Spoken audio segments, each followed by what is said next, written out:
I know that you're a fan of the Thomas Sowell quote, "There are no solutions, only trade-offs." What's that mean to you? That you're never going to completely solve anything in your life or in the world, and there's always going to be compromises that you have to make. And if you aren't willing to make those compromises, or you don't keep your mind open for those compromises, you're going to run into some real problems. But if you look at it and the fact that you might put a little more effort over here, and it's going to take away from some effort over there, you can't just do everything at once. So yeah, no solutions, only trade-offs.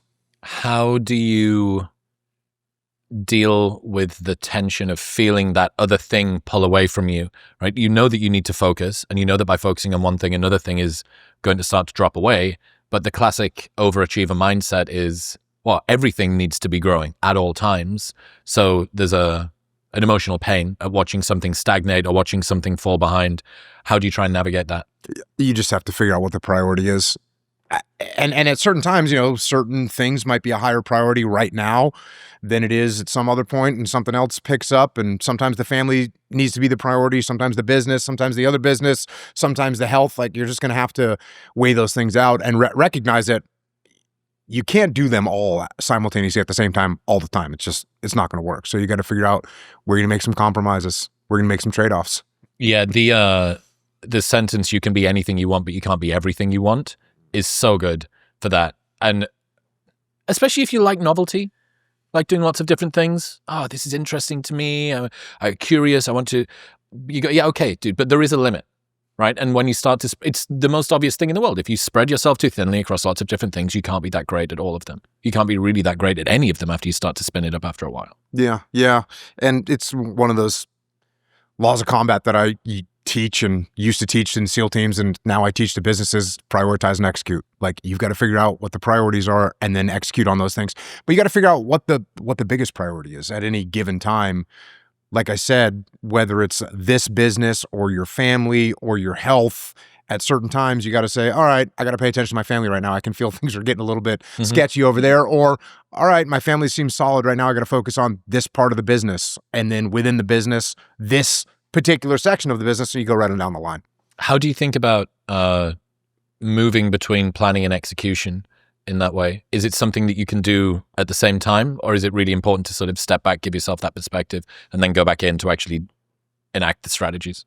If you end up executing things yourself, you can only do so much at one time, right? I mean, if you've got something going on with your family, well, hopefully your spouse is going to be able to take some action on that, whatever that thing is. And then you've got businesses, well, you've got departments inside your business, and you assign some plan to someone inside the business that's going to step up and take charge of that thing and run with it. So that's the fourth law of combat leadership, which is decentralized command, meaning you can't do everything yourself. You need to allow your subordinate leaders to step up and lead and make things happen. So it's mandatory to do that if you're going to execute on more than one thing in life. What about when it comes to working out what your priority should be for yourself? It seems like even that, not being able to see the wood for the trees. I'm currently in the midst of this thing, but I need to actually, is this the best place for my attention to be spent right now? Yeah, I think, first of all, you've got to be able to detach a little bit and take a step back and take a look at what's going on in the world, and take a look at what's going on in your world to go, oh, you know what? It seems like this might not be the best thing. Because that's, I think, what happens is if you don't take a step back and you don't detach, then you're not going to recognize what's happening, what's going on. And that's how someone can work until they have no family left, or pay so much attention to their family that they lose their job, go in the wrong direction. So you need to be able to take a step back and actually assess what's going on. And you can't get drawn down into the weeds of any particular thing for too long. Right? Like, you can do it for a little while. You can do it depending on the thing. You can do it for a day or a week or a month sometimes. But then after that, you got to say, all right, I got to take a step back and have a look. Well, the same thing goes for health, right? If you're going to launch a new business, probably not going to be in the best condition you've ever been in. So I'm just going to take over. Maybe I'll get a push-pull leg session in across the week or something like that. You go, okay, if I really want to find my future husband or wife, I imagine that my sleep's going to suffer. I'm going to have to go out more. I'm going to have to be more social. Maybe I'm going to have to go to restaurants and pretend to eat like a normal person. It is a lesson that I think you can only learn with experience. It's very difficult to tell somebody you need to do this. It's really something that you learn through pain. You go, I let my foot off the gas with this one particular thing. Yeah. Look at what happened. Didn't go well. I'd better not do that again. I'd better not let my health get to the stage where I haven't slept properly for 3 weeks at a time. And look, that was when I got sick. Yeah. And I think that actually health is one that you don't want to totally walk away from health at any time. And I think that's one of the reasons that I feel like I'm doing pretty good right now is I probably haven't taken more than, 2 or 3 days off from working out in decades. You know what I mean? So yeah, okay, I had a surgery on my neck. So, okay, that was, I took some time after that. But even after that, like after 3 days, I was in my garage gym walking around in circles. That doesn't surprise me. Just trying to make something happen. But I think when people completely abandon their health for a month or 2 months, I think that's where injuries start coming into play and you really go backwards. It's foundational, right? Yeah. The other stuff that you're trying to do is built on top of that. Yeah. Yeah. I guess actually using you as an example for sleep might not be a particularly good idea there. What's your advice for how people can be more confident in their decisions in life? Like, where does confidence come from, in your opinion? I think confidence comes from, clearly some of it comes from experience, but I think one of the most profound things that you can do to become more confident is to become okay with saying, yeah, I'm not exactly sure what to do right now. And if you can say that, all of a sudden the world becomes just a lot easier. And, if we're in a meeting and we've got some, a project that we're going to get started on and it's something I've never done before and I'm the boss and I say, hey, Chris, I'm not really sure what to do right now. Well, that's okay. And you go, well, actually, at my old company, we did the same thing. So let's make this move. And I go, okay, that sounds like a good place to start anyways. And so now we get started. Whereas if I come in and I'm like, I don't want Chris to know that I don't know how to do this, or I'm not sure of myself right now, or I'm lacking confidence, so I'm going to pretend to be confident. I think that's problematic. So I think, look, no one knows everything. No one makes all perfect decisions. No one understands every element of the world. So I think a good way to gain confidence quickly is to admit the fact that you don't know everything and just be okay with saying, yeah, I'm not really sure what to do here. Does that lower the pressure, lower the bar of self-expectation? Absolutely. I think it lowers the bar of self-expectation, not to a negative point where it's like, oh, I've got low expectations of myself. But if I was to be coming up here to sit down with you and have this talk, and I was thinking, what if he asked me about something I don't know about? What am I going to do? And I'd be a little bit panicked. And then you'd ask me about car racing, Formula One racing, right? Which we were talking about before we started this. And now all of a sudden you said, well, hey, in Formula One, the drivers do this. What do you think of that protocol? And I was like trying to formulate in my head, pretend like I know what I'm talking about when I don't. So instead I just say, oh yeah, I don't know anything about car racing. So you tell me. And that means the whole drive up here to come and sit down with you and get interviewed by you, instead of me being paranoid that you might ask something I don't know about, and my confidence is now shaken. Instead, I'm rolling in here like, oh yeah, if he asks me some stuff I don't know about, I can say, oh yeah, I'm not really 100% sure about that. What do you know? Or what's your opinion? That's liberating. I think it's very liberating. Is that sort of humility? Yes, I think that is humility. Yep. And it's something that you get, when you're in the military, you can be in charge of people that have more experience than you. And if that makes you uncomfortable, oftentimes people flex to try and act like they know more than they do, when it's like, oh yeah, you've run these kind of operations before, Chris. Why don't you take lead on this? Okay. I'm the senior guy. I'm the boss, but I say, hey, Chris, you've already run these type of operations. Why don't you take lead on this? No big deal. Does your respect for me go down or does it go up? Goes up. Exactly. As opposed to me saying, here's what we're going to do, Chris. And I don't know what I'm talking about. And you can clearly see this because you've done it 25 times and I'm an idiot. So yeah, I would say be more humble and you'll be more confident. It's really interesting to think where you're lowering the stakes. There's no such, in that definition of confidence, there's no such thing as not having enough confidence. There is just being yourself. And then if you are yourself and you meet the limits of whatever your competence is, your understanding, hand it off to someone else or say, hey, does no one, oh, brilliant, no one here knows what to do. A good example of this, the first ever cinema production that we did. So this is our cinema series, fancy cameras and big team of people and stuff. The first one we ever did was in San Antonio. We did it in the Alamo with Jordan Peterson. And we're setting up, we've got the cameras here, and it's the first time we've done anything like this. So the production's a little bit more spit and sawdust, let's say. And we're about to get started, and the guys do the sound check like we did before, where you started screaming. And they could hear in the background, they were like, someone's speaking. There's someone speaking on the channel. What the fuck is that? They're like, it's a local FM radio station. How the fuck are we picking up? It was 2 mics plugged into a couple of inline amps and a fucking recording device. And we're trying to work out, like, is it the power? Is there a radio station inside of the building and it's somehow sending radio signals through the socket in the wall or whatever it was? And no one knew. And this is actually a rule for life. If you have a problem, and I get ChatGPT would probably be a really good solution for this now because it's good at searching lots of stuff. But if you just put the problem that you have in and then the word Reddit afterward, almost always. So sure enough, one of the guys did. And what it turned out to be was if you've got very long XLR cables that attach to these microphones and they cross, they turn into an antenna. And sure enough, took them out, put shorter ones in, made sure they didn't cross, went away. Holy fuck. But no one in there, I've seen this before. You listen to me. It's like, just everyone's searching different shit, like unplugging stuff, trying to change things around.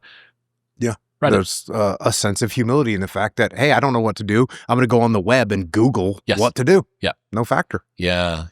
I like that idea that unconfidence comes from you positioning your level of expertise higher than it actually is. Yeah. And there's like a whole cycle too, because it's almost like a circular thing, because if you want to be confident, you got to be humble. And then when you're humble, then you are more confident because you're okay with not knowing. I had some guy ask me, it was about meeting girls. Like, it was a guy who wanted to go out and meet girls and he was lacking confidence. And he's like, I'm 27 years old or whatever it was. I really want to meet my mate and I'm searching and I'm going out. And I said, well, first of all, if you walk up to a girl with the expectation in your mind that this could be the one, I mean, imagine the crazy pressure you're putting on yourself. A little bit of performance anxiety there.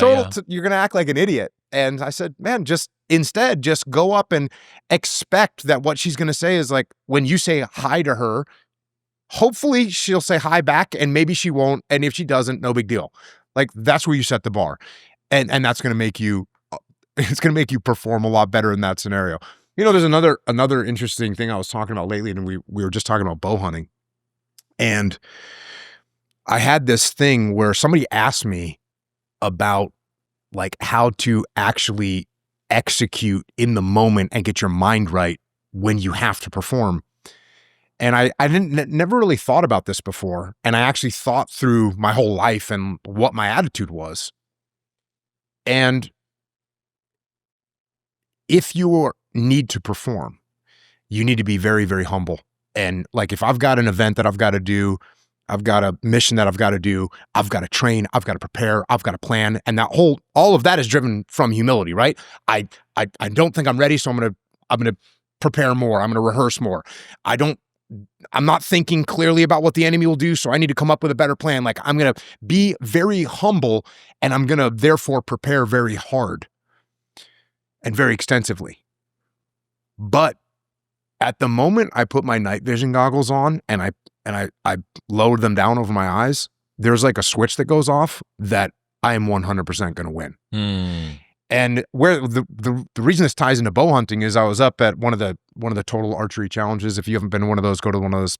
They're really cool. They set up all these 3D targets all over, usually ski mountains, and you shoot, and it's cool. It's a lot of fun. A bunch of awesome people there. And I had just gone through this answer to somebody about how to actually execute in the moment. And I realized you go up to take a shot. Like, first of all, going to tack or going hunting, you're training all the time because you don't want to miss the shot. You got to be humble. You know how hard it is. You're going to be out of breath. The pressure's going to be on. And so you got to train, prepare. But when you get up there and you like knock your arrow onto your bow, you've just got to be like, oh, I'm going to slay this right now. And I started consciously thinking about that at tack. And tack's really, they set up courses that are shots that are totally ridiculous. And, you know, you can lose 5, 8, 10 arrows hitting rocks and trees and everything else. Yeah. And I went up with that attitude and I shot the whole course with 1 arrow, which is, look, is there luck involved? Yes, there's luck involved. But still, it's like that attitude of, hey, I'm walking up, I've trained, but now I'm going to just go slay this thing. And all that performance anxiety is gone. You go up, get confident. Yeah, I'm going to punch this thing right through that target. No factor. And you do it. And I think that's a good thing to think about when it comes to execution. Like, yes, be humble, be prepared. But when you knock that arrow or you put your night vision goggles on or you step into that meeting to do that presentation, you should be like, oh, I'm about to slay this right now. How do you avoid the humbleness and the humility turning into performance doubt? Because I think it has to be a conscious decision that you make, that when you go in there, and for me, again, it was very almost like getting into character, right? Like I'm knocking this arrow or I'm putting my night vision goggles down.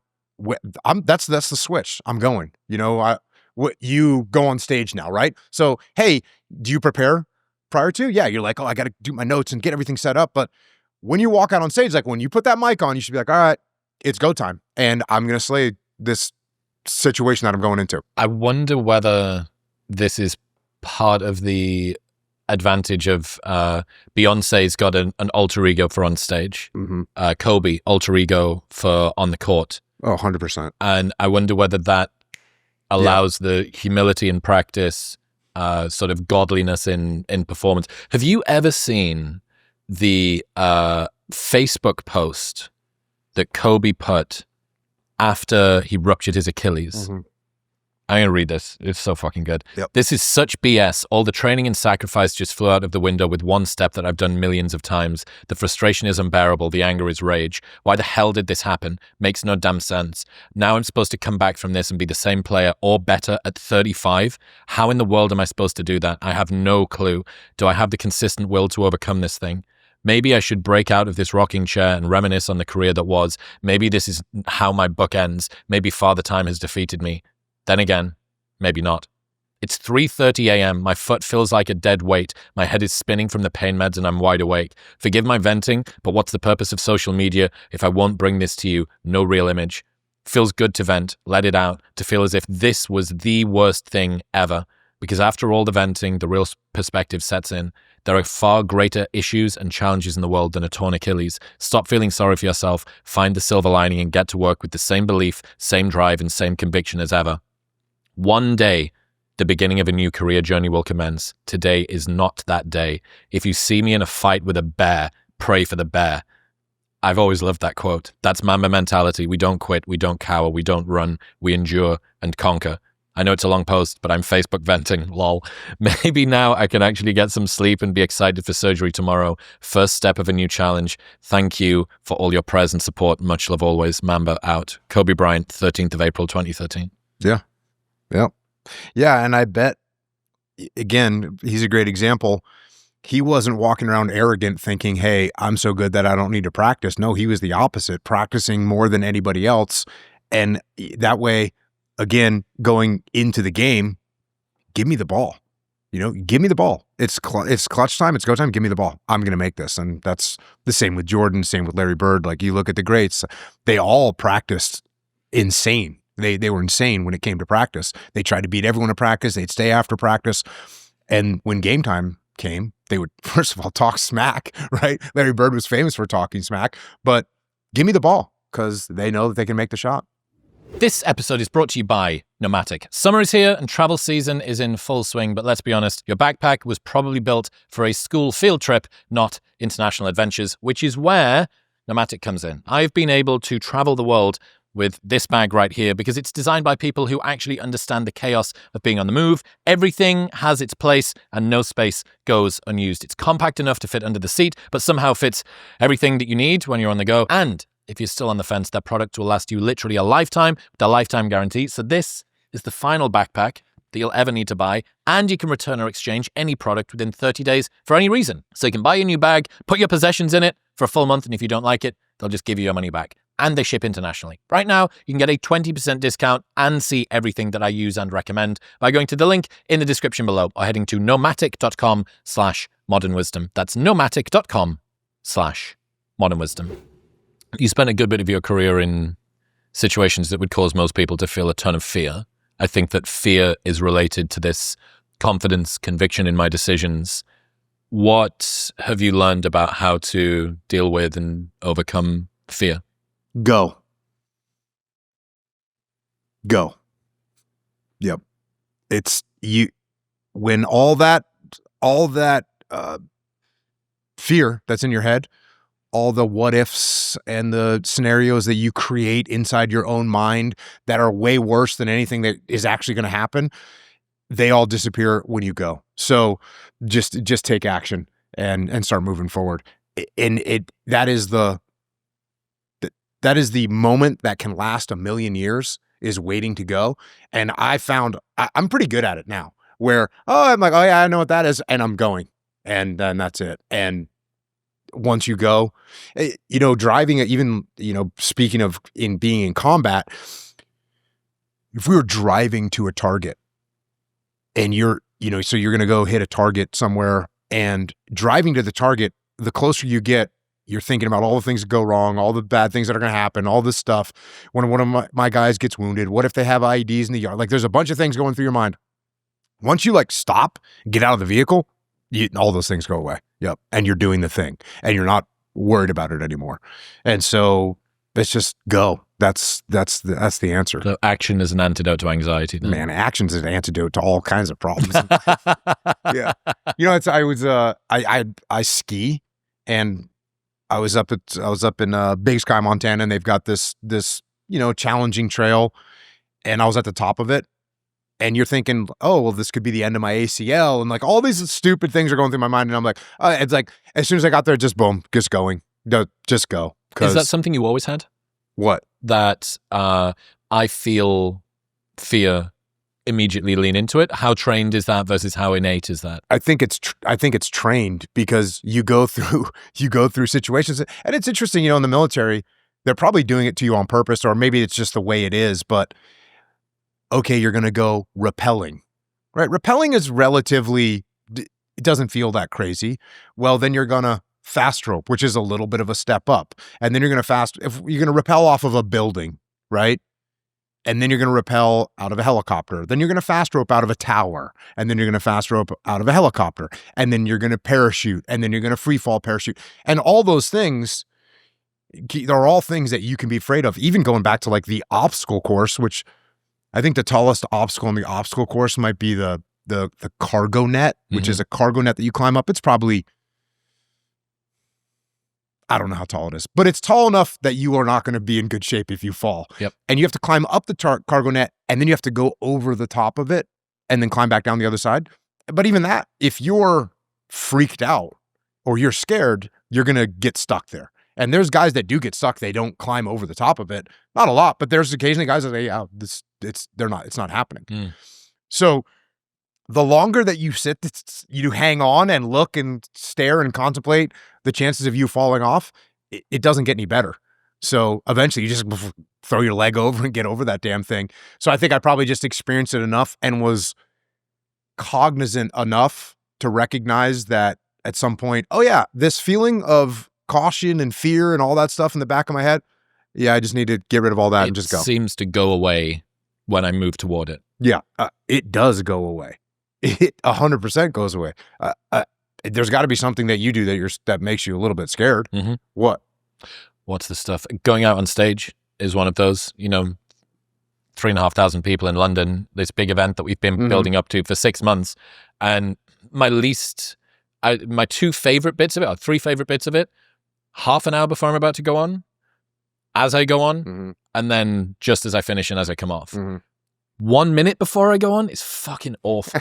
And it's in the Humvee driving to the target with the people thinking about the things. Like, fucking just, you know. But you see greyhounds in the traps before they get set off. It's the exact same. And that's a really, really good way to put it. The fact that the fear of the thing is only present when the thing hasn't started. I wrote a kid's book called Mikey and the Dragons, and the story is, spoiler alert, the kid, he's his dad is the king, his dad dies, the kid now has to defend the village from the dragons. And you know, he's scared because he's only a little kid and he can't pick up the sword and he can't pick up the shield, it's too heavy. But he's the kid. He's the son of the king. He's the prince. He's got to go fight the dragons. And he gets a note from his dad that says, hey, stand up, go attack the dragons. You'll see that there's nothing to be afraid of. And he gets up there and enters the dragon cave. And guess what? The dragons are little tiny cute dragons. But his fear is the same fear that we all build up for whatever that thing is, whether it's going on stage or whether it's jumping out of an airplane or whether it's taking risk with some kind of a business situation. Well, the more you sit there and think about it, the worse it's going to get in your own head. So good. I wonder how much of it as well is fear of the unknown versus fear of the thing. It's like the story that I've told myself. It's the fact that there's uncertainty on the other side of this and that I like control, that here is order and there is chaos. And I don't want to lose some of this beautiful order by stepping into the chaos. But as you do, you realize that it's not that you, that merges with you. It's that you push this out of the way. You know, kind of like how a little reality distortion sphere moves through. And you locally, so it was my Twitter bio for ages, to quote from Naval, he says, I locally reverse entropy. I fucking love that idea. You know, you've got this entire universe, entropy, this force that is going to destroy everything. The only thing that is not going to survive, entropy, or that is going to survive, entropy, right? This permanent decline all the way down. And you think, yeah, briefly, for my time on this planet, for however many decades I'm going to be here, I actually locally reverse entropy. The fucking entire power of the universe bearing down on me. It's like, yeah, not while I'm here.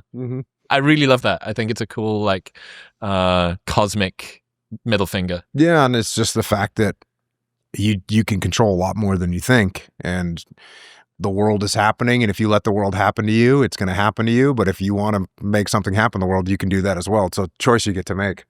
Does being in firefights and driving in Humvees up to scary missions, does that make everything else seem less fear-inducing? I'm trying to work out how much carryover you get from a career of doing what you do to now. Is it permanently sort of reset a baseline of that?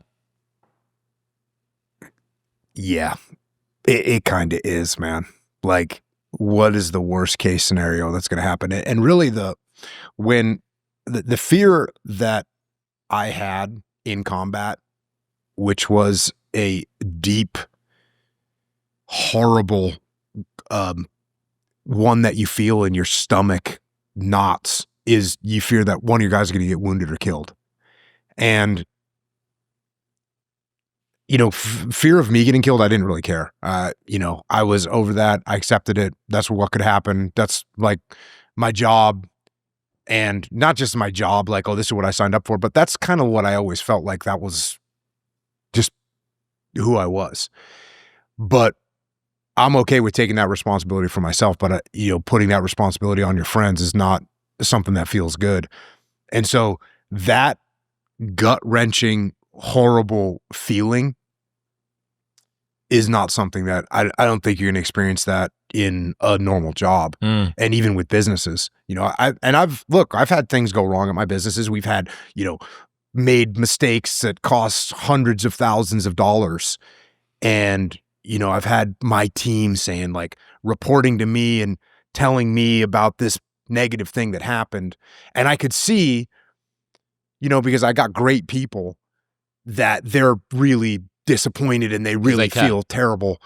But I'm like, hey, no one's going to die. And we're going to recover from this and everything's going to be cool. Like, it's all right. Rogan's got this insight. The worst thing that's ever happened to you is the worst thing that's ever happened to you. Absolutely true.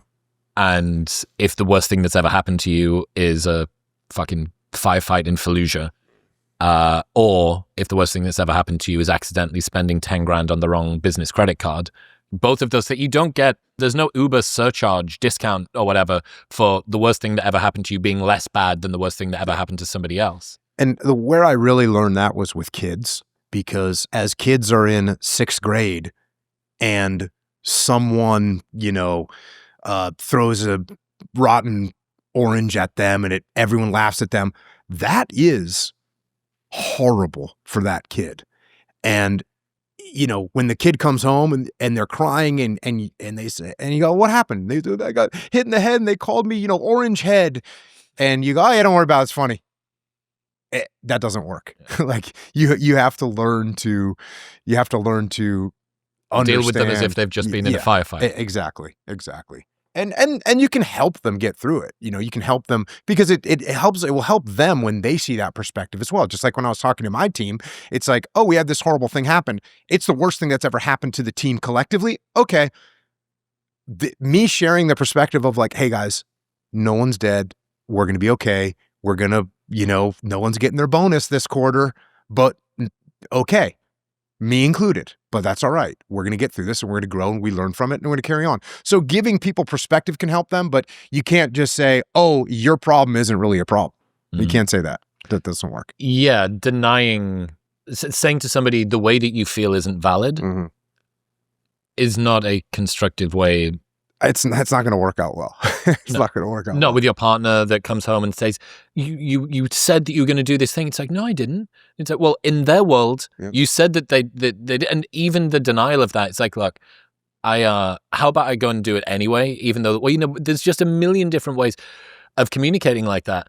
I want to know, just on the firefight topic, I've been spending a good bit of time reading more like military history and trying to get a bit more of an understanding of, there's a great book called Atrocitology, which is the 100 greatest human atrocities across time. It's ranked by the number of people that were killed. And I've been sort of trying to think about that level of fear, that level of sort of kinetic engagement between people.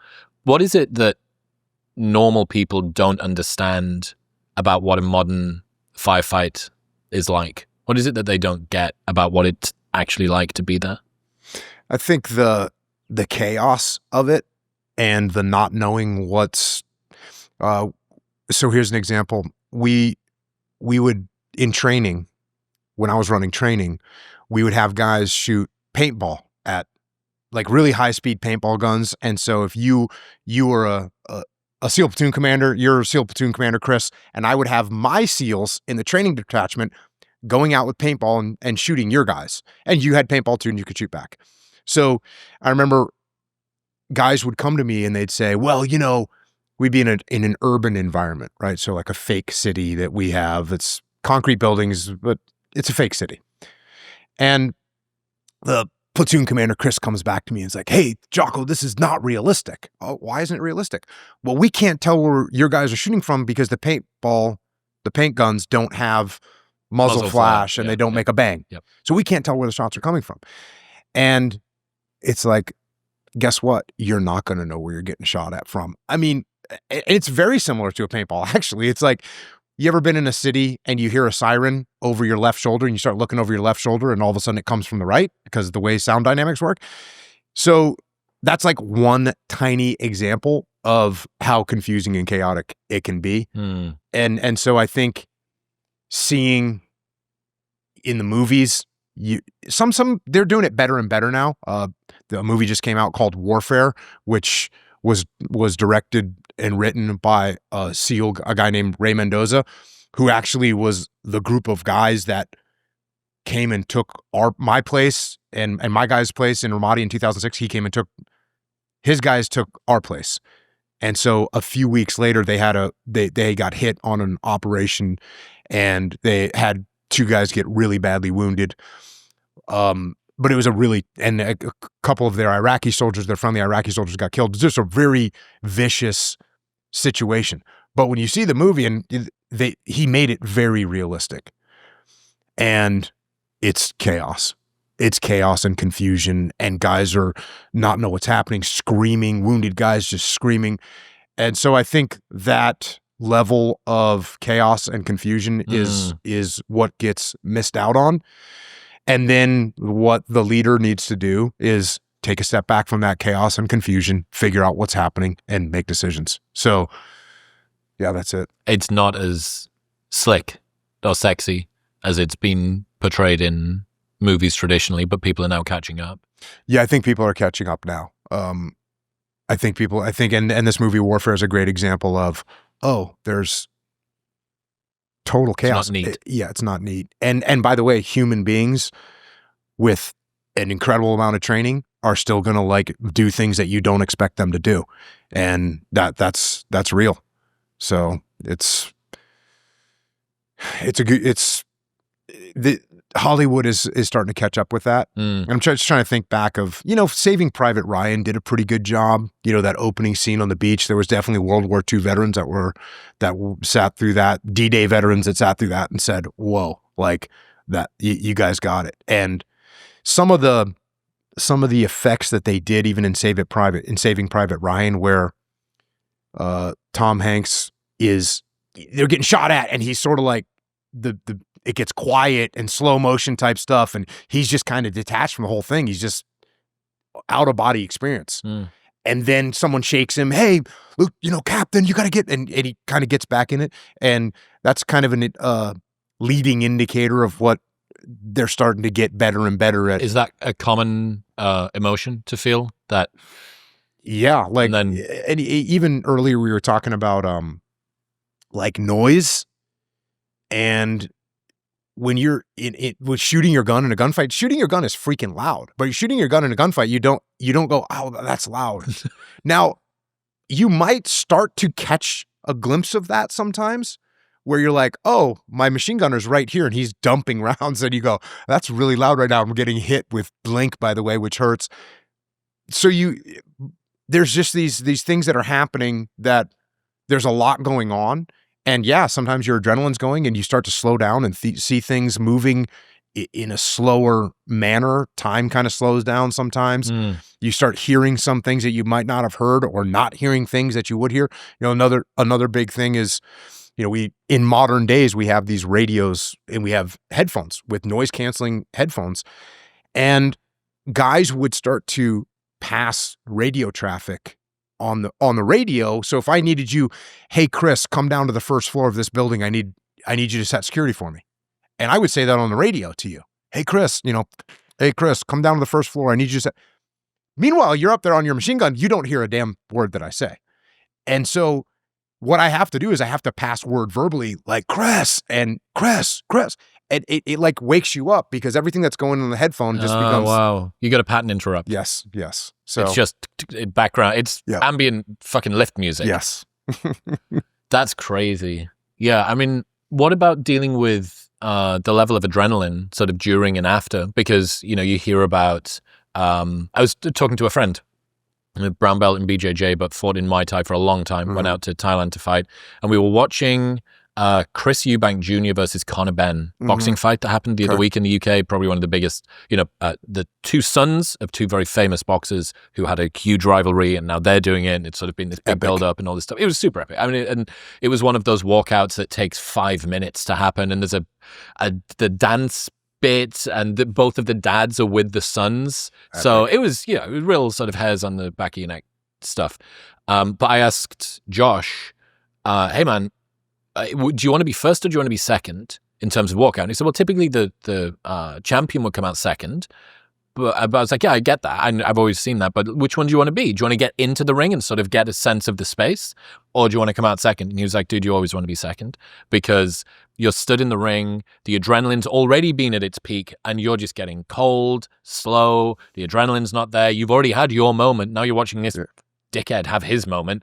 So I wonder the same when it comes to how long can you sustain adrenaline for through a combat mission. And what happens when we have a 5 minutes where we regroup at one corner, and then you're like, okay, fuck, I've got to, here we go back up again. It is like a roller coaster.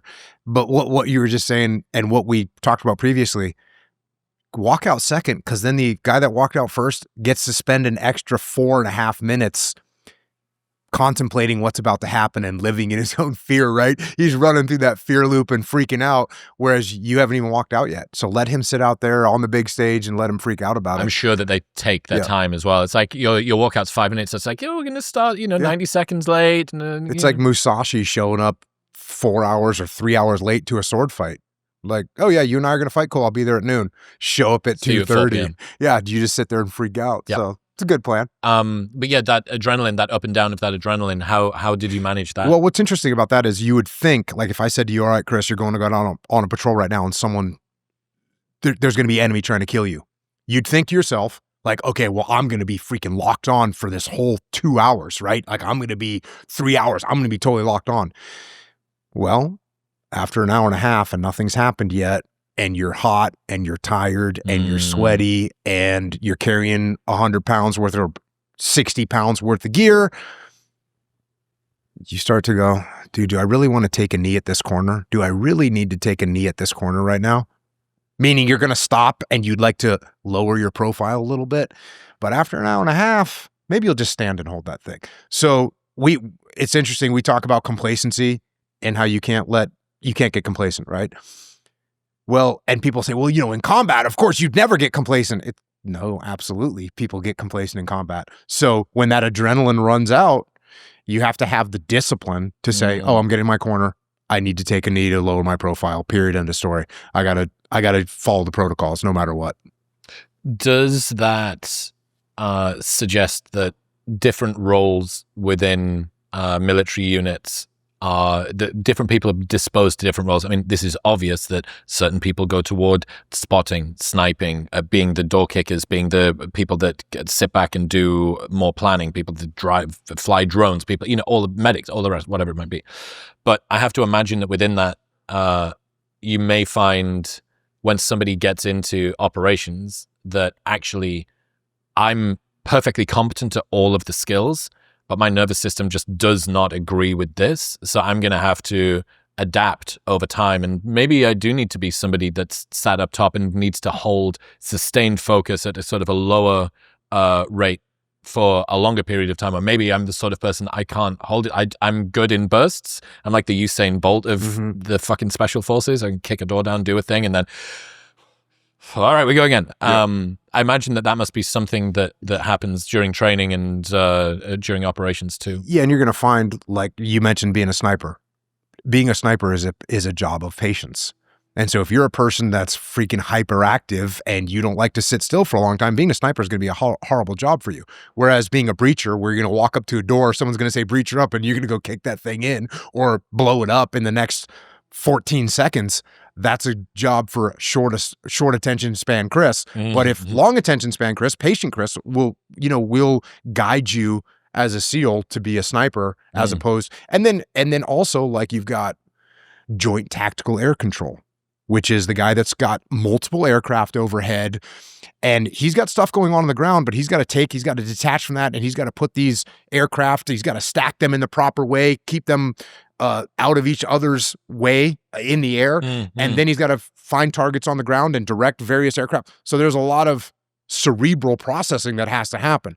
So depending on who you are, you're going to sort of get guided to a job that is suitable for you. Yeah, so I've been thinking about this after a cool genetic testing that I did that looks at all of the different alleles that you've got and then maps them to what they're predictive for. So some of them are to do with dopamine response. Others are to do with how you process vitamin B12. Some of them, for me, to do with how you process cortisol and adrenaline. And one of the jobs that it said would not be good for me would be something with huge peaks and troughs.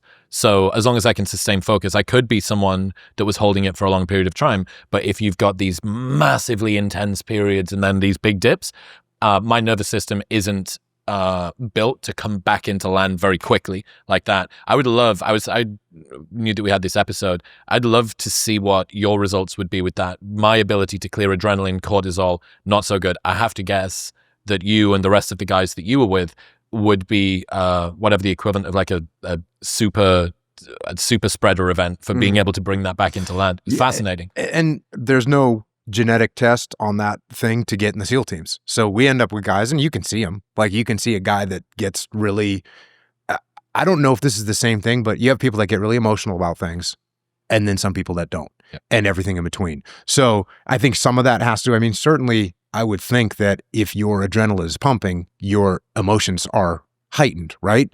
And then if your adrenaline is not pumping, then you're more emotionally calm. I would think that would be accurate. So you end up with both people in the SEAL teams. And yeah, like someone that's super hyper emotional is probably not going to be ideal sniper. Not that they're not, because there are guys that are emotional that are good, great snipers too. But you know, if you've got someone that, as you grow, right, as you get older, you must learn to regulate some of that stuff too. I'm assuming, so that you are harder to disrupt, knock off base. Yeah. No, I mean that's the fascinating thing that you realize when you see the building blocks of who you are, which are, you know, this 20,000 pairs of alleles or whatever it might be, and it's like, I always wondered why fucking like gluten didn't agree with me. I always wondered why I struggled to sleep after something exciting happened on a nighttime. I always wondered why, you know, whatever. I would like to run another experiment where we like I give you this test, and then I just make stuff up and tell you, because I hear about people who do like whoop strap, and they get told in the morning, you didn't get good sleep last night. And then they start feeling like, oh man, I'm really dragging today. And then they get told, oh, you slept great last night, and they feel like they have more energy. And pretty soon they go, wait a second. I got told I didn't sleep well, but I had an awesome day, and I did, you know, I performed well in my stuff. So I'd be interested to tell you, like, oh, so you're emotionally just stable. You're locked on, and see if you were like, oh yeah. There's a great book called The Expectation Effect by David Robson. Just popular science book. It's about 4 years old now. And he looked at a study where they did exactly this. So they gave a cohort of people two different groups. One group has a particular genetic predisposition that allows them to blow off CO2 more efficiently. And that means that for VO2 max work, they have they're much more effective. Other group does not have this mutation. They mixed them up and split them into two parts. So each group had equal proportions of people with and people without. You can see where I'm going to go. They told group one, hey, you've got this genetic mutation. Remembering 50% of them don't. You're gonna crush this. It's going to be amazing. Group two, you don't have this genetic mutation. It may be a little bit more tough for you to do this. Remembering 50% of them do. The group that were told that they did but didn't have it outperformed the group that did have it but were told that they didn't. And he came up with this synopsis, which is your expectations are even more powerful than your genes. Yeah. Have you ever heard of the monster experiment? No. So it's the exact same thing, except for it was with kids with speech impediments. So what they did is they said, hey, Chris, listen, you know how occasionally when you're talking, you kind of like stutter a little bit? And of course, everyone stutters a little bit sometimes. So I say, hey, Chris, that's because you're a stutterer, and it's probably going to get worse as you get older. And sure enough, when they told kids that, they developed stutters and had it get worse. And then other kids, they said, oh yeah, the kids with actual stutters, they say, hey, you got a little bit of stutter right now, but it's no factor. It's just you're going through the phase. And they would come out of it. And this turned into a big giant lawsuit because it gave kids like permanent speech impediments, which is just awful. Yeah, hence they call it monster. Which is interesting because there's also that thing which I have heard and read, which is when a kid does something good, you don't compliment them on their talent. You compliment them on their hard work. Effort. Yeah. Which this is a little bit of the opposite, right? If I say, hey, Chris, you did a great job because you're so talented, then you're like, oh, cool, I don't have to work that hard. But it's a little bit of the opposite, right? A little bit of the opposite. If your workouts feel flat, your recovery's slow, or you've just been feeling off, it might not be your training plan or your diet. It might be something a bit more boring, like your testosterone. So if you're not performing in the gym or the bedroom the way that you would like, or you just want to improve your testosterone naturally, Tongkat Ali is a fantastic research-backed place to start. And when it's stacked with zinc, this can make a huge improvement to your testosterone production, your strength, your recovery, and your energy, which is why I'm such a massive fan of Momentous' zinc. It supports testosterone, boosts vitality, and helps keep everything running like it should. And if you're still unsure, Momentous offers a 30-day money-back guarantee. So you can buy it, use it every single day for 29 days, and if you don't love it, they'll give you your money back. Plus, they ship internationally. Right now, you can get 35% off your first subscription and that 30-day money-back guarantee by going to the link in the description below or heading to livemomentous.com/modernwisdom and using the code modernwisdom at checkout. That's livemomentous.com/modernwisdom and modernwisdom at checkout. What do most people misunderstand about discipline equals freedom?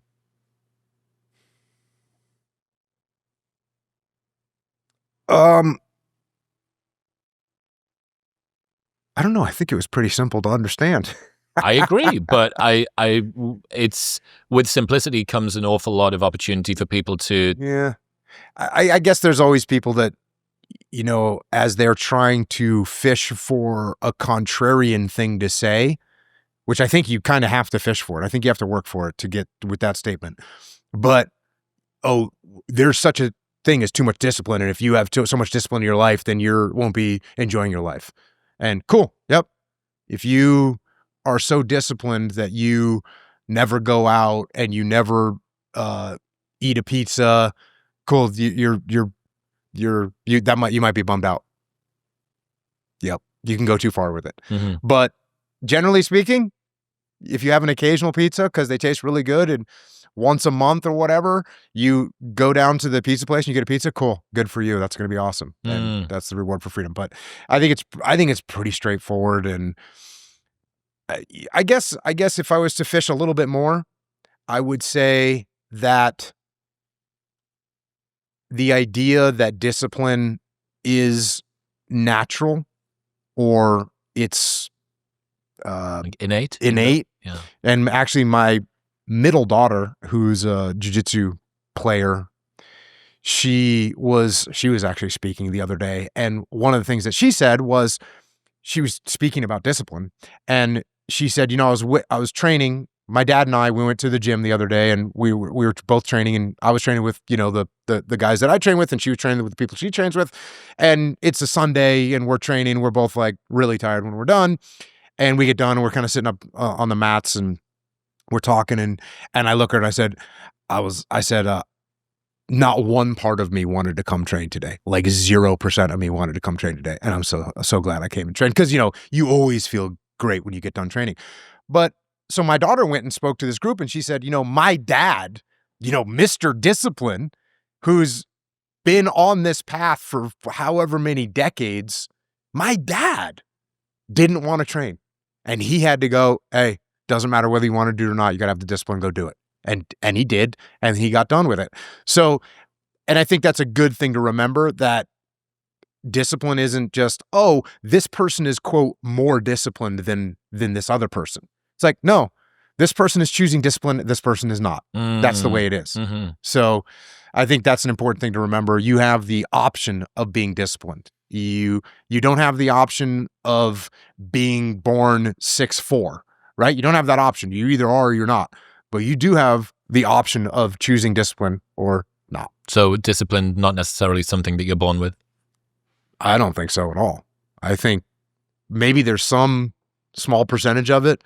Maybe this person's a little bit more innately disciplined than this other person, but I think it's a choice. Well, how much of it's habit as well, and momentum? As you said, that I think this is one of the vicious cycles that people get into, and it's also why you see people that have unbelievably outsized results in life, and those who kind of have consistently bad results in life, because each positive experience is self-reinforcing. It tells you a story about the sort of person you are, and you start to build on good habits, and these good habits show you more good habits, and you get a little bit more confidence, and you get a little bit more, and you say, well, this is part of my identity now. I actually can push myself a little bit. So, and you're like, holy fuck, like, you know, it's the 1% per day increase, and you end up at some unbelievably big number by the end of the year. But you also see the opposite.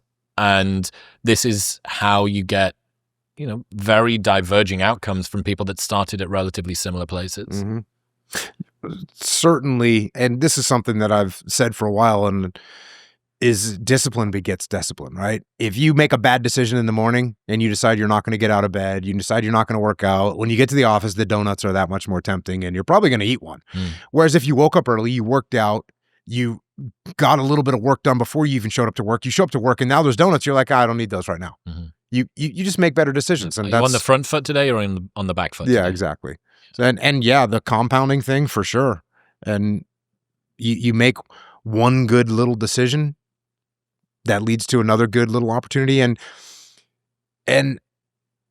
you know, I'm sure you have friends like this too. I have friends that made just small decision after small bad decision after small bad decision, and they end up in terrible, terrible places. Yeah. Which is awful to see.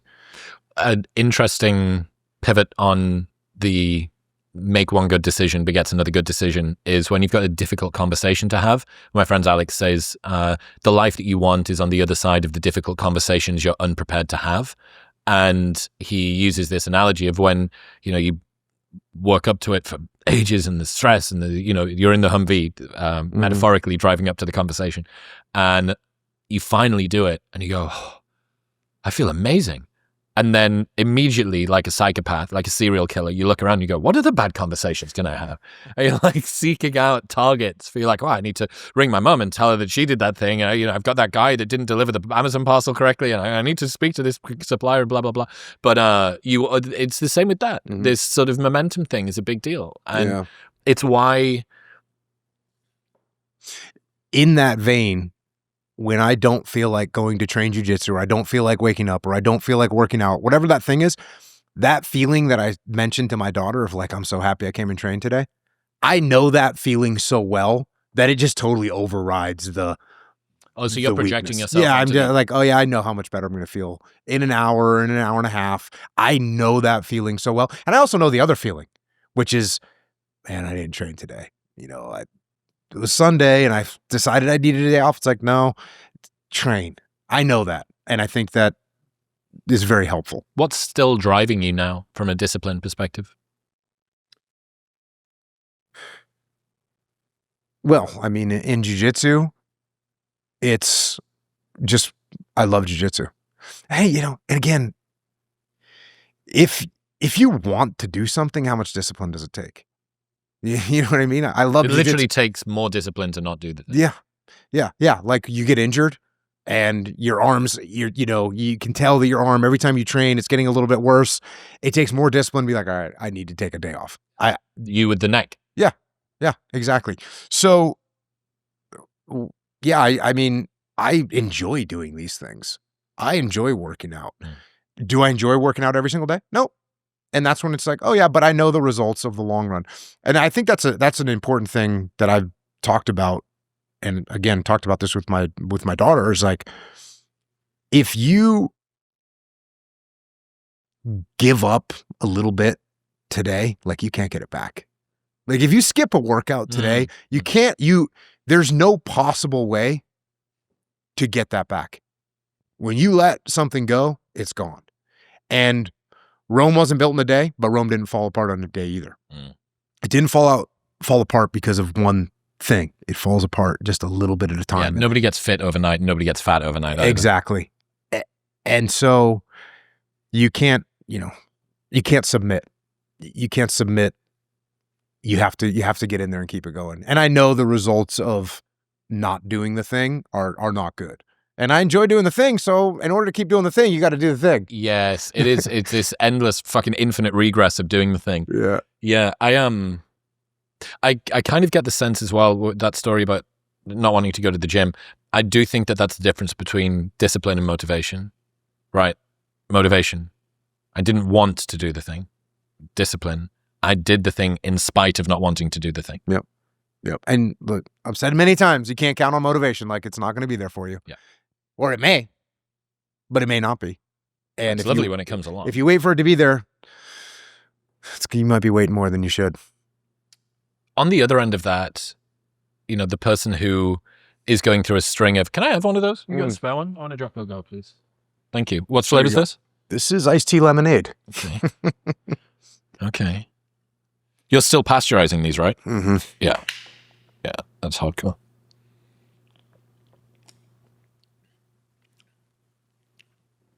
Yeah, that's good. That's coming from a Brit, a tea drinker. I know. Look, it's not the same sort of tea.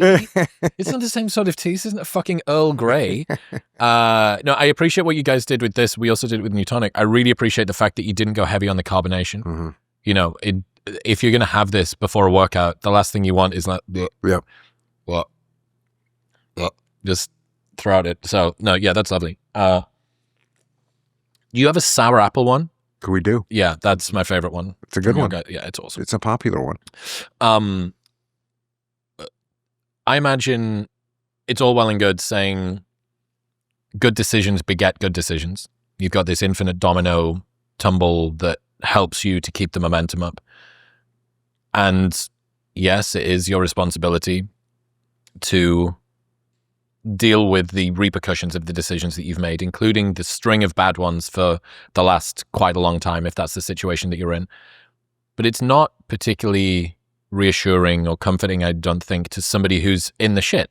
So what would you say to someone who's going through a bad month or a string of bad months and doesn't see any light at the end of the tunnel?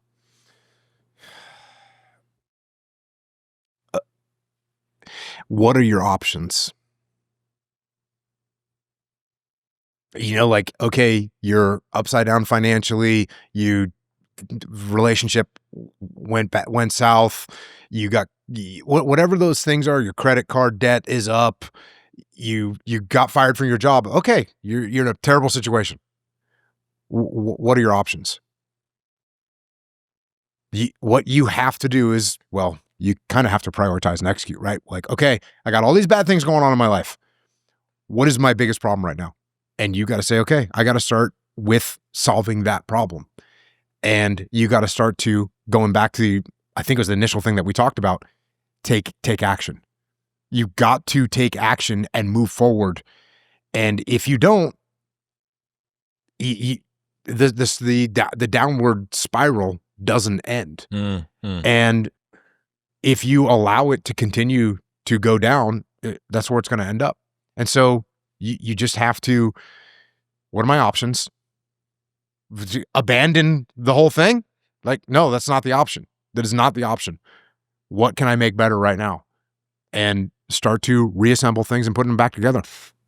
Small steps. I remember advice to a friend that was going through a period of low mood and was feeling bad about not being able to get out of bed and wasn't able to show up and all of this stuff. And I was like, dude, you need to literally see every single micro step. Like, you're in bed. You have gone to the bathroom a couple of times. You haven't seen sunlight in a few days. You've been ordering Uber Eats to the door and sort of looking at the floor as the fucking delivery guy arrives. Like, you need to think about getting out of bed in the most rudimentary steps possible. So what's the first thing you need to do? Well, you need to pull the covers off you. It's like, that is a step. Okay. Hey, like, that's, that's better than it was before. 1 foot out of the bed, 2 foot out of the bed, stand up, get a glass of water, put your shoe, slow. Yeah. There's something too. So people ask me about jujitsu and they don't like to fight. They don't like the idea of it. They don't like the physical, close contact, whatever the case may be. Like, and they'll say, I don't like it. How long do I have to do it for? And one of the things that I say is, you have to do jujitsu until you submit someone while you're training with them. And the reason I say that is because if you can train long enough that you submit someone, all of a sudden you go, oh, wow, I made progress. Yes. I see the reward. And so do those little things, but do those little things until at the end of the day, you go, that was a pretty good day. Like, don't, because if you just get up and, okay, well, I got out of bed and Chris said get out of the bed, but I still freaking don't like, yeah, I still feel like crap, right? Okay, well, get out and do a little bit more and do a little bit more and do a little bit more and do a little bit more. And you can stop when you get to the end of the day and you go, okay, you know what? Today was a pretty freaking cool day and I feel good. Then if you want to go back to living in the hole and ordering Uber Eats, go ahead. But at least give me the effort to make yourself have a good day. You know, the idea around you do BJJ until you're able to submit someone, that shows that you've been there for long enough to have made some progress. Friend made this point to me, and it's such a fucking smart point that I've never thought of, despite the fact I've lifted weights for like 20 years. Going to the gym, muscular training in the gym, is one of the only pursuits in life where during the act of doing the thing, you see the future progress of where you will be if you keep doing the thing. So if I'm trying to learn Italian with you and we're on Duolingo or whatever the fuck the app is, at no point during the process of learning Italian do I understand what it would be like in 6 months' time to be proficient in Italian. But if you go to the gym and you get a pump, you go, hey, if I keep doing this for 6 months, this is what I'll look like flat in a little while. And I think that it's such an underspoken about dynamic of training. I really think that is one of the biggest feedback loop mechanisms of why it happened. I mean, I guess in BJJ, if you just learned a particular movement and you've drilled it and drilled it and drilled it, and then you get into rolling and you're like, I've still got it. But next week you're like, where the fuck does my arm, like, I can't remember how the thing. So maybe a tiny bit like that, but I don't think there's anything else.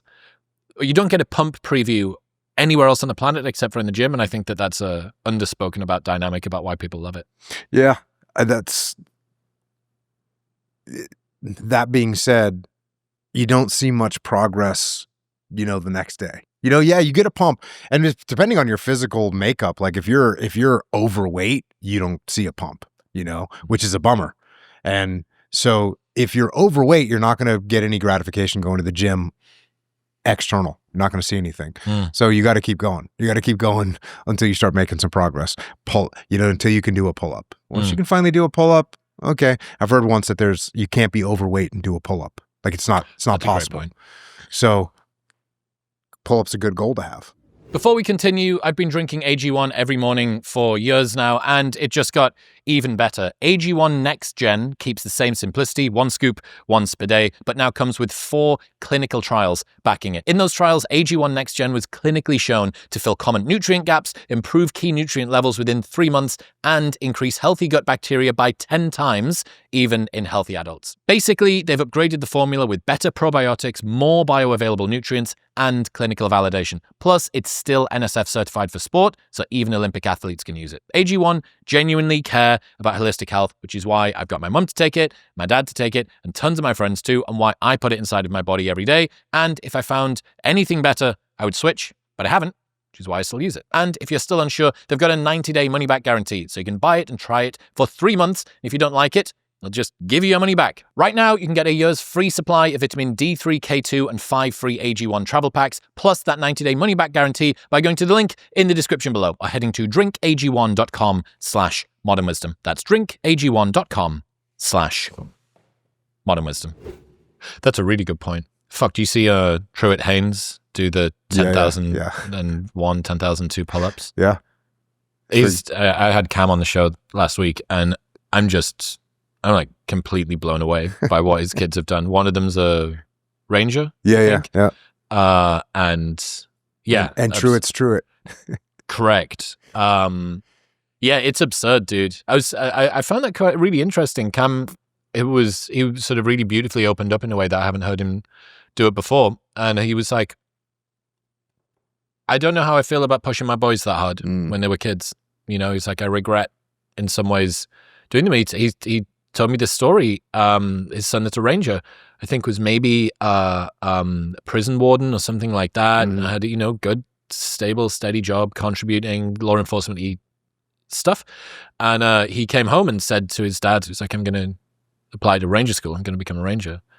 And he's like, well, what, you've got, it's all well and good Cam telling his kids when they're kids, we don't settle for average. You're going to be an overachiever. You're going to work harder than everybody else. We're going to be elite, so on and so forth.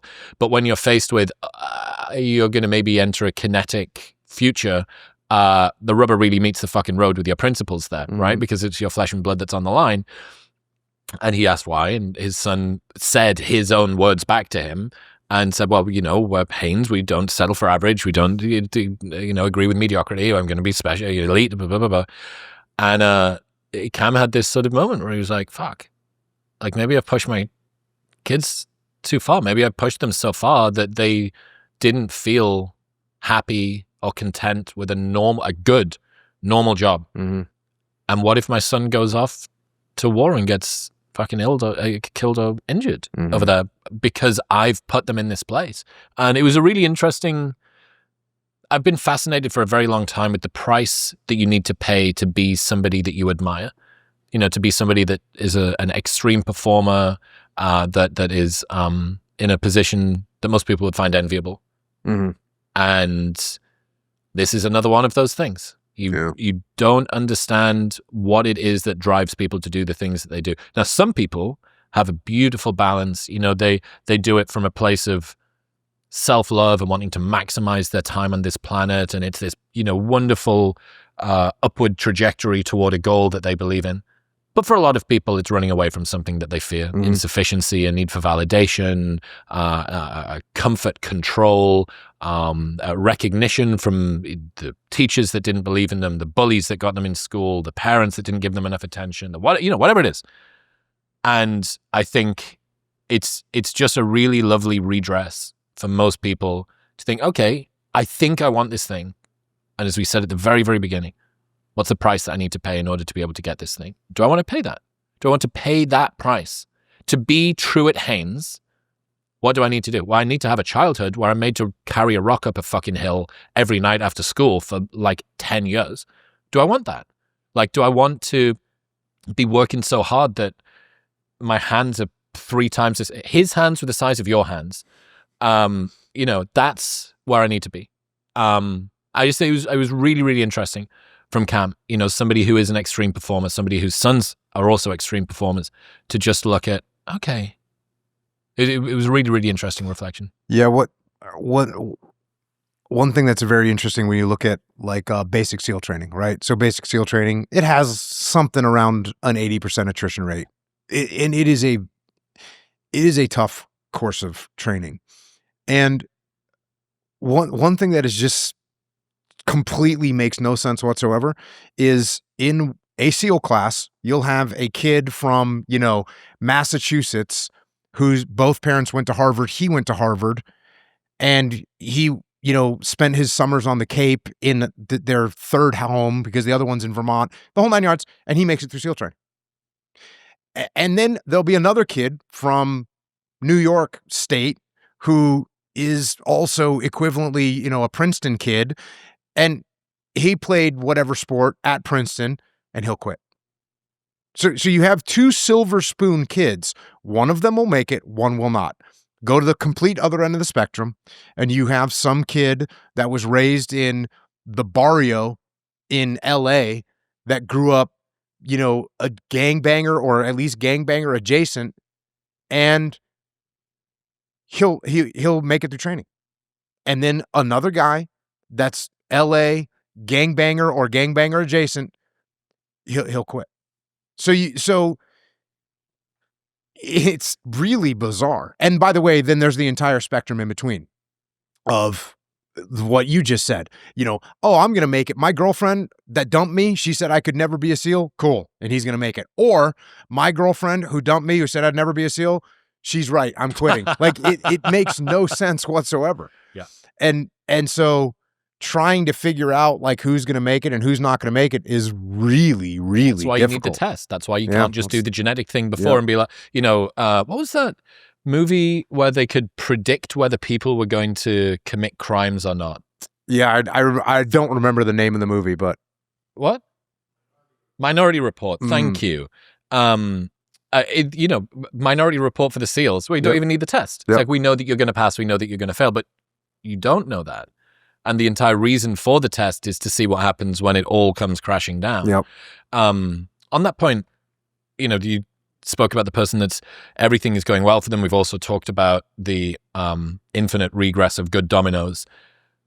After a while, I think a lot of people that have consistent success for a long period of time reach a little bit of escape velocity and I'm sort of floating out here. Maybe my life is very different to the one that I was used to before. How, especially given that's, big trajectory for yourself as well, how have you learned to keep your foot on the gas when things are going well, not when things are going badly? I think it's just exploring new arenas. So, you're doing some stuff and there's something that looks like it might be interesting to me and I'll go try that thing out.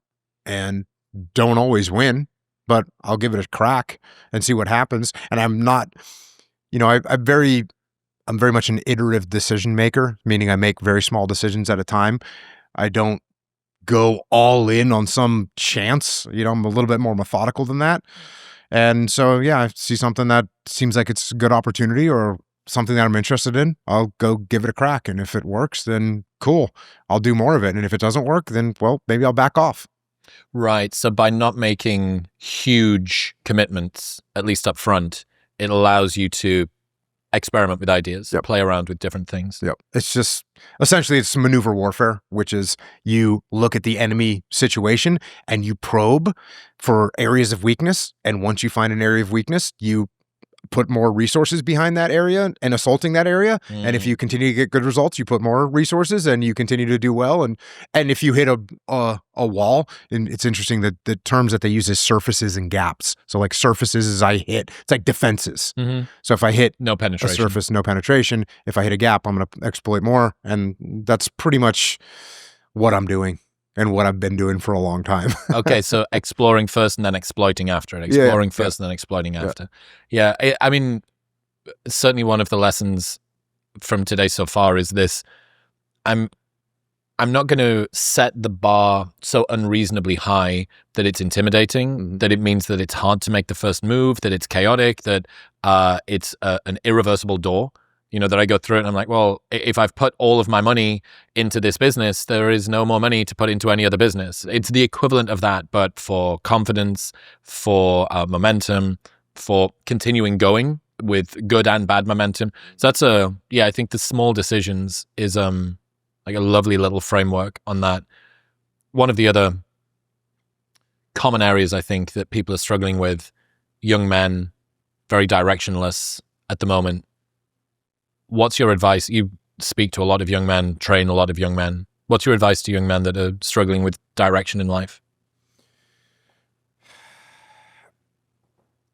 It's interesting because when I hear this, I'm always a little bit puzzled about who these young men are that are directionless. Because I work with a lot of different companies. I have a leadership consulting company. I work with all different kinds of companies, and whether it's construction companies, energy companies, software companies, finance companies, like they're a bunch of young men out there and they are getting after it. Whether they're linemen, whether they're on oil rigs, whether they're software developers, like there's all kinds of people that are out there crushing.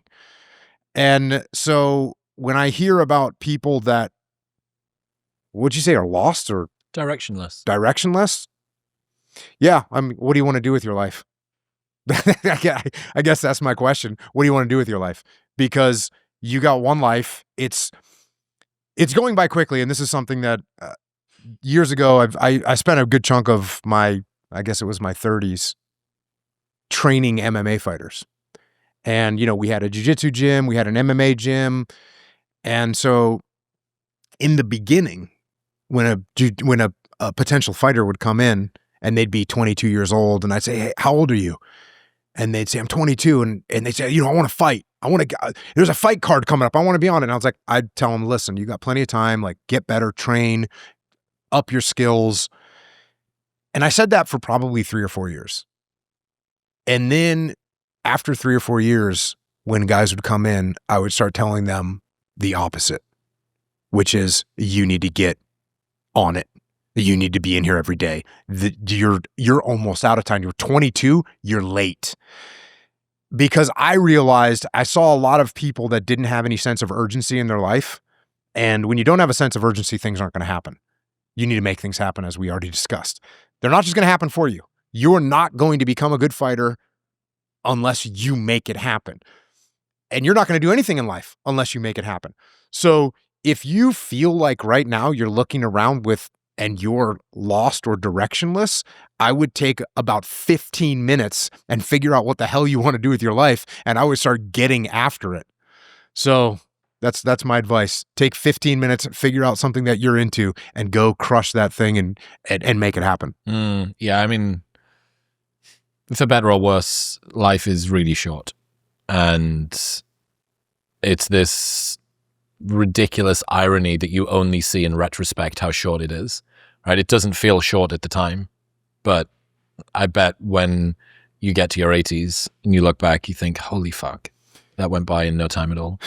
Yeah, I had that conversation with my mom a couple of years ago, and she said, I was like, oh, hey, how's it going? Talking on the phone, and she said, oh, it's been a pretty rough couple months because this person died, this person died, this person died, and she's almost 80 or something like that, and so people die, and I said to her, Mom, all those people that you're talking about that are 80, 85, 87 years old, like they've had a full run at it. I'm like, I've buried my friends that are 27 years old, 30 years old, 31 years old. Like that's horrible. And so people that got this full run, man, be thankful that they got that full run. And right now, if you're a dude and you're 22 years old and you feel like you're directionless, get your shit together, man, and go start making things happen. Yeah, that sense of urgency is such an interesting one. We are prepared to sort of waste years trying to work out what would take us days to do. It is. I understand why some people have degrees of regret around that, because they think, fuck, like I don't know where that time went. I wish I'd known this thing sooner. But again, if action's the antidote to anxiety, the only way that you can work out what it is that you need to do is by hurrying up and doing it. And again, if the fear of failure, the fear of the unknown is worse than the actual thing, it all ties together. Yep. I think everything that we've spoken about. And by the way, you fail. Like, yeah, you're going to blow some stuff. You're going to make some bad decisions. You're going to screw some things up. Yeah, that's kind of cool. Like those make for good stories, man. Mm-hmm. Go get them. Go make them happen. Mm-hmm. Don't sit around being afraid that you might screw something up. You're going to screw something up. That's guaranteed. Go do it. Get a good story out of it. And also prove to yourself that you're not made of glass. This was the first thing that I learned in striking, which I'm sure that you at some point when you'd first started learned as well, which is probably as a newcomer to any striking sport, the most important day that you have is the day when you stop doing that, when a fist comes towards your face, because you realize, oh, actually, if this happens, it's okay. Yep. And it's that symbolically for your life, right? If I get punched on the nose, my life continues, yep, and my nose is still there. Yep. Yeah, go get yourself punched in the face a few times. It's going to be good for you.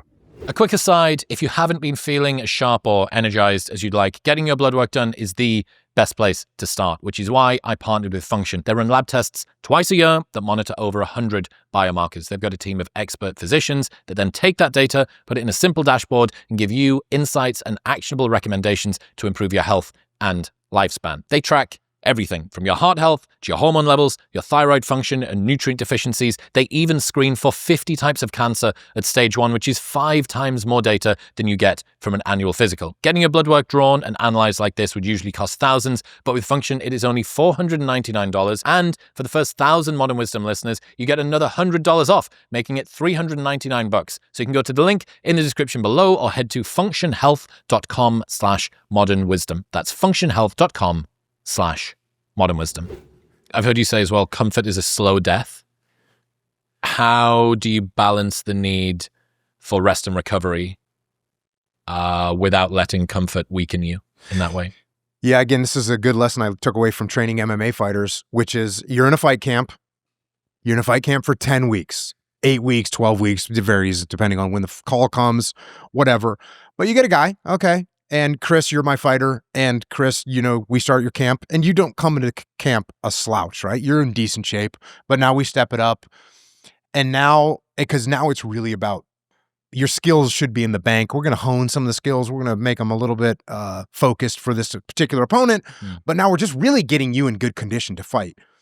So we got 10 weeks where we start, we're doing 2-a-days, we're sparring, we're doing conditioning workouts. And, you've got your 3 training partners that you're sparring with. Sometimes you're grappling, sometimes you're punching, sometimes you're doing a combo. We used to call it shoot boxing or box wrestling, like you're going to do the whole thing. And 4 weeks into it, 5 weeks into it, you come into the gym and I'm watching you, and the grappling guy that you normally tear up, he gets the best of you. And then we time you on the sprints and you lose to your sprint time by 8 seconds. And I look at you and I go, hey man, tomorrow, day off, go eat steaks. And I might even say take 2 days off, depending on how rough you look. So it's very obvious. It's so obvious when someone is overtraining, anyone can see it. You don't have to be a genius. And so it's the same thing with like life. If you start going backwards in life, you're probably trying to take on too much stuff and you could use a breather. So take a breather. Interesting that our ability to objectively look at the performance of somebody else compared with our ability to objectively look at our own performance. Yeah. And also, do I know if I'm selling myself short and if this is a moment where I need to push through versus I've gone too hard and it's actually time for me to rest and recover. I think this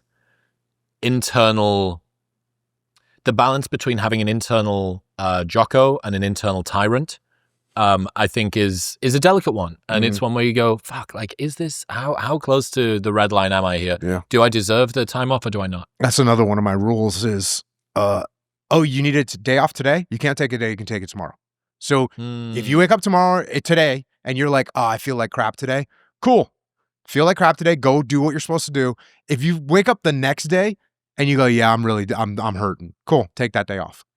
Because you can get through today even if you need a day off. But if you really, truly need a day off and you plan and you take it tomorrow, I'm okay with it.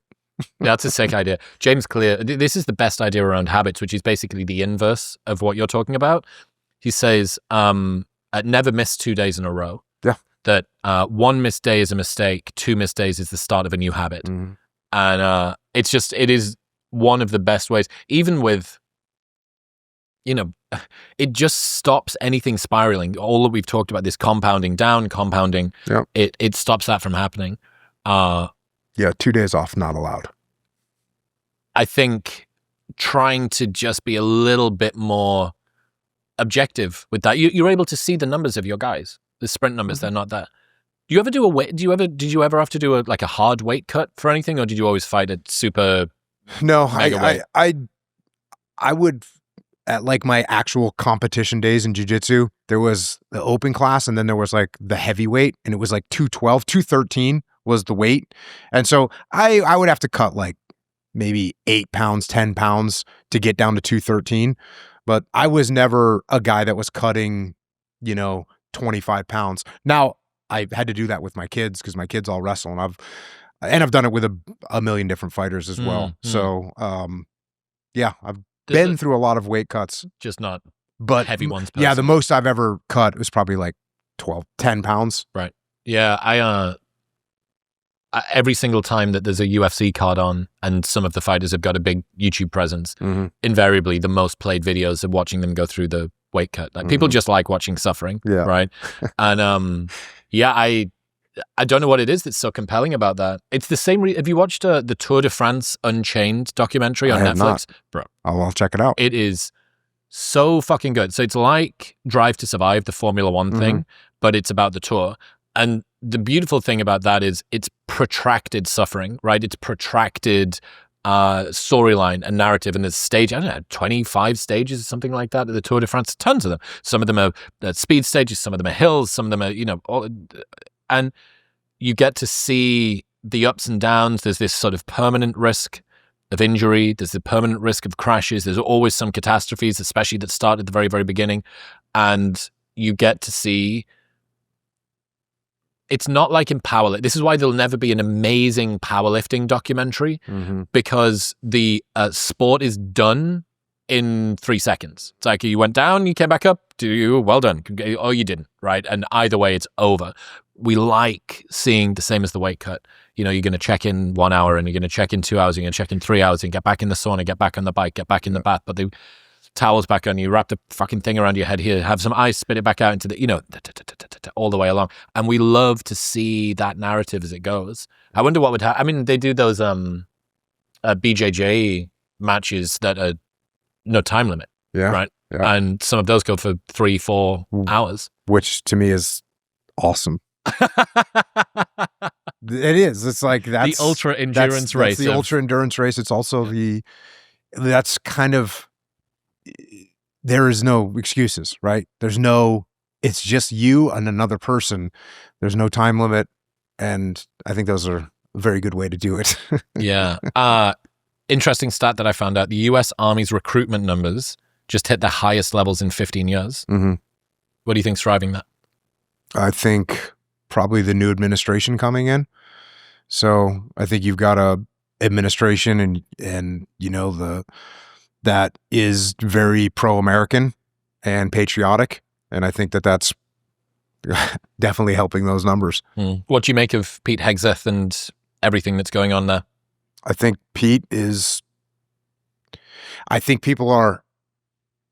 establishment people inside that world are scared because he is a change agent, and I think he's bringing change, and I think he's aggressively bringing change, hey, when you aggressively do things, sometimes some things are going to get, like, there's going to be some collateral damage, and that's one of those things that I think he has decided is worth it. And so I think he's making aggressive change, and I think some people don't like it. And that's the way it is. Yeah. There's some report thing that I saw, the 120 high-ranking roles are... Oh, yeah. I think he got rid of a bunch of flag officers, admirals and generals. Yep. Yeah. 9 4-star general positions and 80 1, 2, and 3-star roles. Check. That sounds like a lot. Do you know? I mean, I don't know if they have this information readily available, but I remember when in World War II, I think we had less generals and admirals than we have right now. Yes. So that's ridiculous. Yeah. So and you've got this increasingly top heavy. Yes.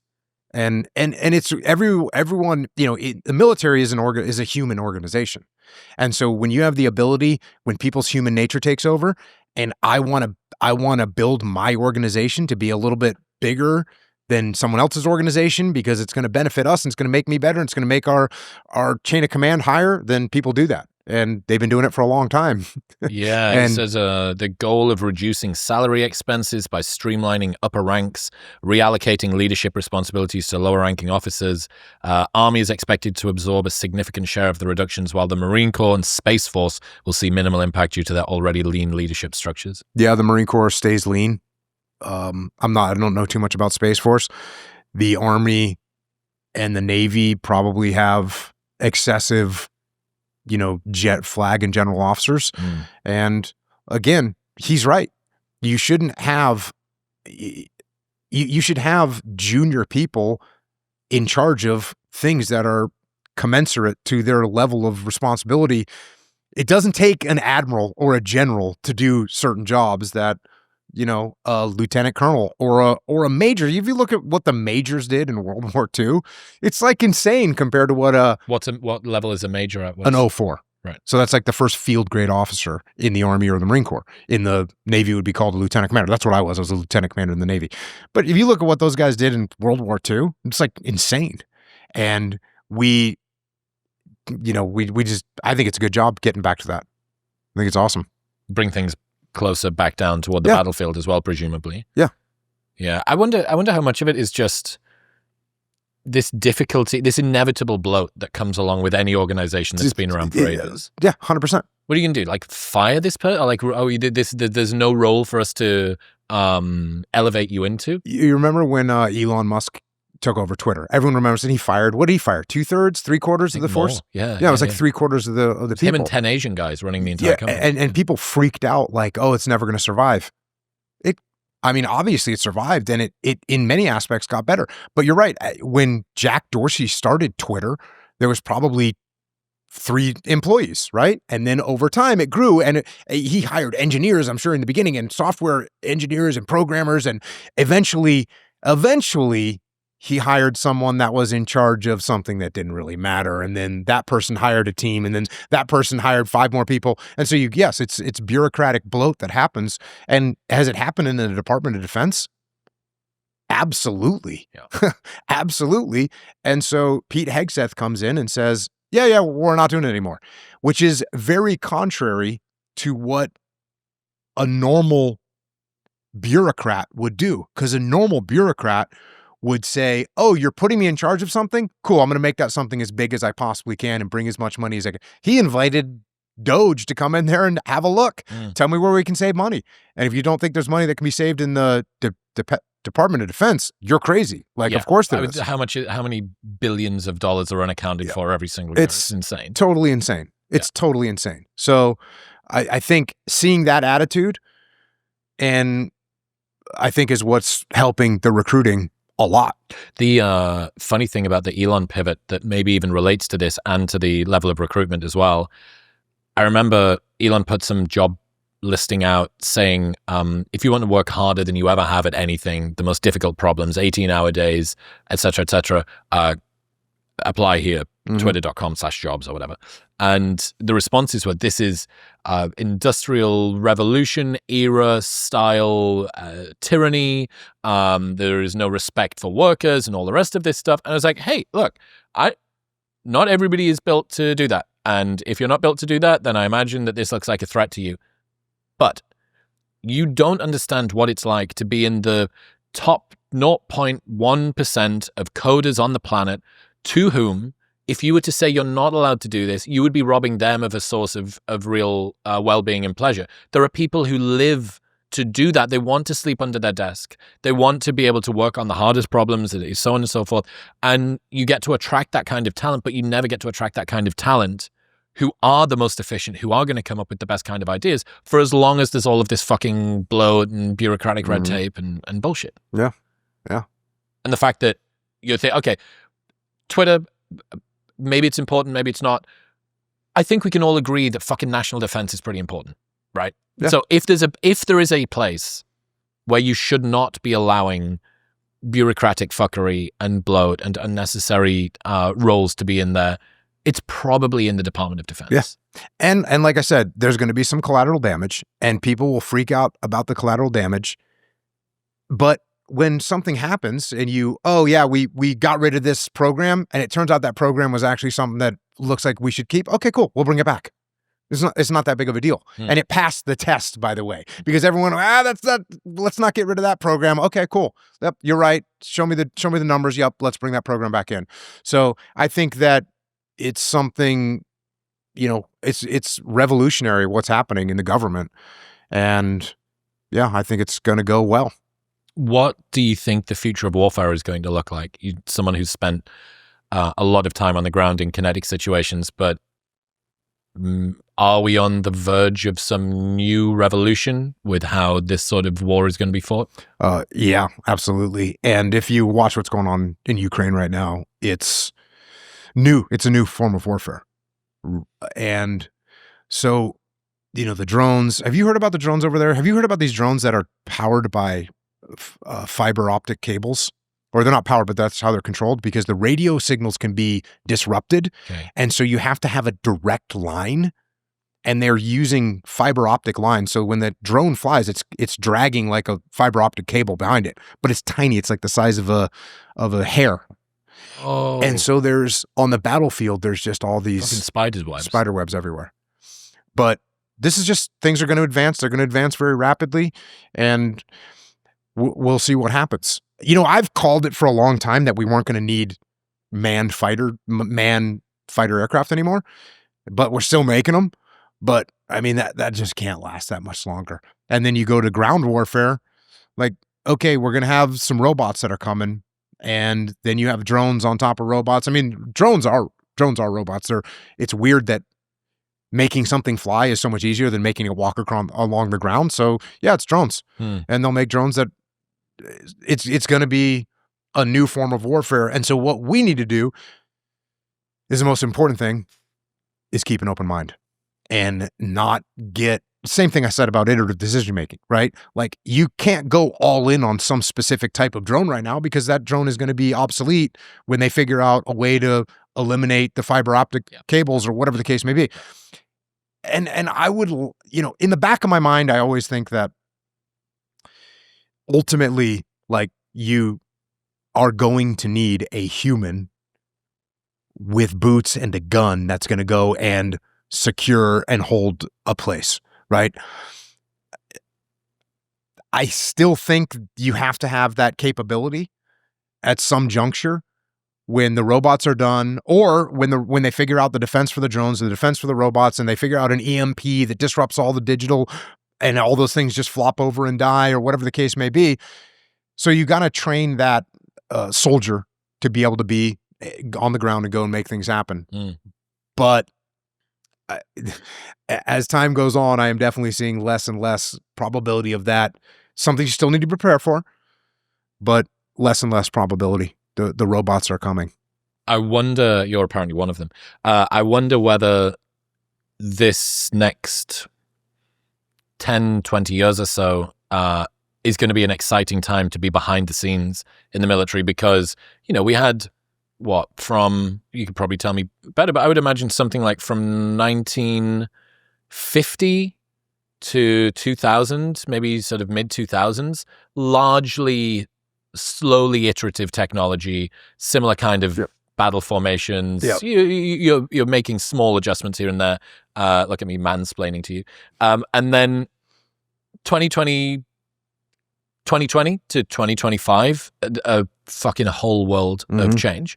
And you think, a lot of the previous plans are out of the window, which means that you need new tactics, you need new strategies, new approaches. And I wonder who is the person that's in charge of coming up with those new tactics, because experience like yours that understands what's going on, how applicable is that now moving forward? Where are the principles that you can use, and where are the ones where you think we're in a different world now? Yeah. Well, as I look at it, again, the principles that I talk about and the principles that I teach, they're all still applicable. They're 100% applicable, but you're applying them with the new technology, which is what always happens. Like the principles of warfare don't change, just like human nature doesn't change. Like it doesn't change. Warfare is based on humans, and humans apply human nature to everything that they're doing. So, but I think one of the most important things that we have to do is, like I said, keep an open mind, because things are going to change so rapidly. And if you get caught in one idea of warfare, you're going to miss the one that flanks you. Right. Okay. You're going to overcommit to something that doesn't end up being. Yeah. Yeah, dude. It is. It's fucking wild. I had Joe Lonsdale, part of Anduril. Okay. Who's also part of Palantir, and I had him on, and he was talking about these fucking bullets from space. There's like bullets that can be fired, these rods that can be fired from space now, and that it's this weird blend between ground warfare and space warfare, and it's insane. So yeah, between the evolution that you've seen of these tanks are worth millions of dollars. These drones with a little Coke can of C4, are worth less than $1,000. And there's particular weakness vector spots on the tank. So the drones find those. Then the tanks patch that up. Then the drones get better. Then the tanks put nets on the front. Then the drones have little blades that cut through them. It's like watching the evolution of a predator and a prey, but happening month by month. With a change and a change and a change and a change and a change. Yep. And if you think you know everything and you think you've got the problem solved, you're going to get caught. So keep an open mind. Interesting. People always talk about this, how war drives forward innovation because there's real mortal consequences. Like, I want to fly. That's nice. It's like, we need to protect the skies. That's slightly different. If fucking the Wright brothers were around only a couple of years later when World War I had started, it's like, maybe they would have gone a bit, they went pretty quick. But yeah, and you're seeing now exactly why that's the case, because people are coming up with all manner of garage solutions made with sellotape and cable ties to fix really, what was it? They were talking about a Javelin is $1 million missile meant to shoot down a $500 drone. That's it. It's not a good way to win wars. No. But these EMP things that Joe was telling me about, I can't remember, it's like gadolinium or this special type of element that's inside of this super high frequency capacitor that deploys a really targeted pulse, and it can shoot these things. I'm like, this is fucking insane. Yeah. So yeah, it's not been that long since you were on the. And to your point, like I will watch a World War II movie or a Vietnam movie, and I'm like, oh yeah, I see what's happening. You're like, I've done something like that there, you know? Yeah. And now you go, well, I didn't have that happening. I didn't have a freaking drone flying over me trying to drop a grenade on me, or it's just the advances are so rapid. Yeah, or a guy, I would imagine now that in some of the special forces, at some point in the not too distant future, there'll be a fucking head of robot operations for sure. Or something. There'll be a guy who's got a fucking suit and a laptop and a drone, and he can deploy all shit out of a Batman belt. And honestly, I mean, when I think about this, I always wished that instead of creating Space Force, they created a cyber force, like a totally separate cyber warfare, because basically we're talking about the conflict of ideas, right? That's what's happening in war, is essentially the physical manifestation of a conflict of ideas. And so what does that mean? That means information. And now we have your information versus my information. So what does that boil down to in this day and age? It boils down to cyber warfare and information operations. You know, how can I make the people on your team believe the ideas that I have instead of your ideas? That's media propaganda, cyber, internet. That's what it is. And so I wish that we would have started an arm of that instead of Space Force. But people get really scared because when I say, hey, Chris, what I want to do is I want to develop a weapon system that changes the way you think or the way your people think or the way the enemy think, that makes people really nervous. You're more comfortable. Most people are more comfortable if I want to make a weapon system that will, massacre a bunch of you in a brutal way. Yeah, I want to fire bullets of space that will take out whole neighborhoods or whatever. People are more comfortable with that than me saying, I want to develop something that is going to change the way you think and change the ideas in your head. That, for some reason, makes people more scared. But in my opinion, that should be what the focus is, rather than just upping the physical, mechanical massacre of each other. You're looking to get sort of further up further up the stack. Preemptive, the whole thing. Text Tulsi. Tell her she can. I'm sure she can fucking find a few $1 billion. Tulsi's working on it. Yeah. But no, Cyberforce is. I mean, I have to assume that this is contributed to through every different agency at the moment has little wings that are onto this. But you're right that it is a war of ideas that starts a war of bullets. And if you can try and cut off at the knees, I mean, this is a point to do with... cut off at the knees. When you think about, are there aliens in space? One of two answers. One is, no, there aren't, and the other is, yes, there are. So either we're completely alone or there's others out there. Both answers are equally terrifying. And I think when you look at some of the Western anti-Westernism, and I have to assume that we are able to create Eastern anti-Easternism and Russian anti-Russianism as well. There's one of two answers for that. One is, this is because of foreign actors that are encouraging us to think badly of ourselves and to fight among our own group. And the other is, we're doing this to ourselves. And the same as the aliens thing, both answers are equally terrifying.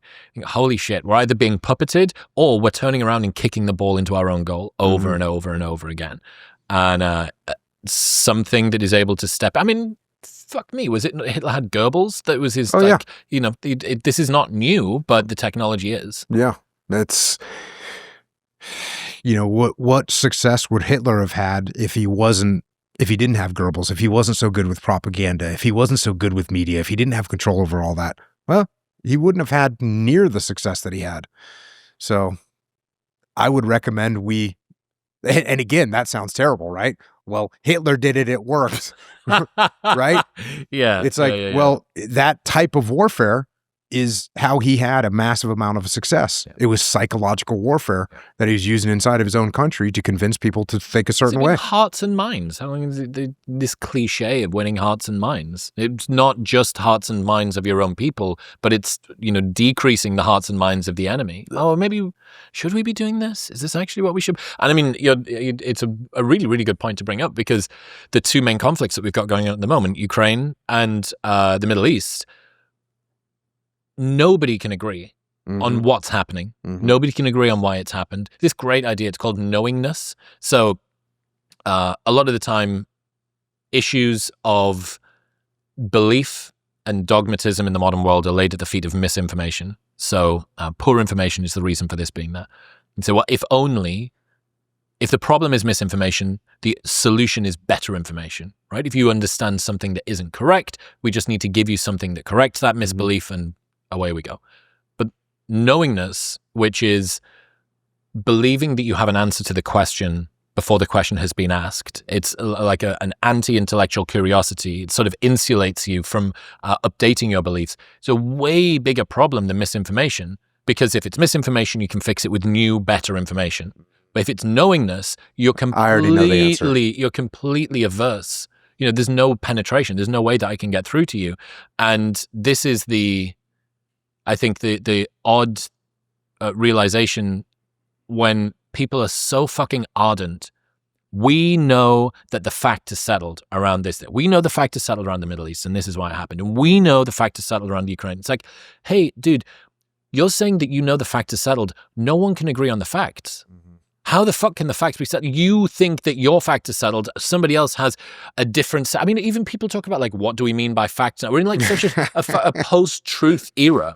It's insane. It's insane. It is. And it doesn't surprise me. Maybe even that, I don't know what to believe. Maybe apathy, confusion, nihilism, uncertainty. Maybe that's the outcome. Maybe the outcome isn't even to give you some sort of narrative that you're supposed to believe. Maybe the outcome that you're trying to get to is, I don't know any narrative to believe. And that makes you more malleable, more manipulative down the line. Yeah. Well, I think in this case is just trying to have an open mind about what you see happening, and not completely buying into any narrative, and just kind of seeing what's happening and understanding that that's the way things are going to go. We're going to have people killing each other. This is the unfortunate, horrible aspect of mankind, is that we have wars and we kill each other, and we've been doing it the whole time. So that's a beautiful, horrible thing. Yeah, it is. But when the collateral damage is broadcast to the world, even Vietnam, we would have got the McNamara fallacy. The entire point, the problem with that was looking at the wrong numbers, but people were seeing the numbers. Right now, you're seeing every civilian casualty, every building that was hit accidentally or on purpose, or as, a tactic. And, they didn't send the message that said that you need to leave 10 minutes before, or they used a particular size of armament that wasn't permitted for this era. You get into this tied up in red tape and legalese about what the specific, and it's just, you're drowning in information. And you're seeing, I guess, for the first time ever, you're seeing collateral damage, which I have to assume is a byproduct of every kinetic conflict in human history. Yeah. You're seeing that. The big, I mean, all kinds of mistakes to talk about in Vietnam, but one of the things was the Battle of the Ai Drang Valley, which was the first major, engagement, 1965, U.S. military against the Viet Cong and the North Vietnamese. And when we got done with that battle, we had killed like 1,000 of them, and they had killed 100 of us. And what McNamara and his, what was their crew called? Anyways, the nerds, they had some name for them. Anyways, what those guys calculated was, okay, see, we can kill 1,000 of them. They only killed 100 of us, so we can beat them. And what they didn't realize is that you kill one American and we are devastated.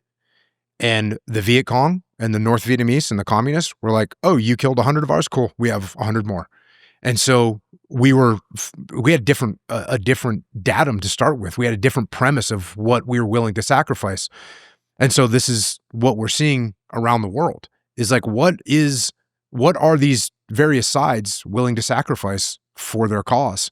And we in America look at it and we have a totally different perception cost-benefit analysis of what it is. Yeah. On any sides.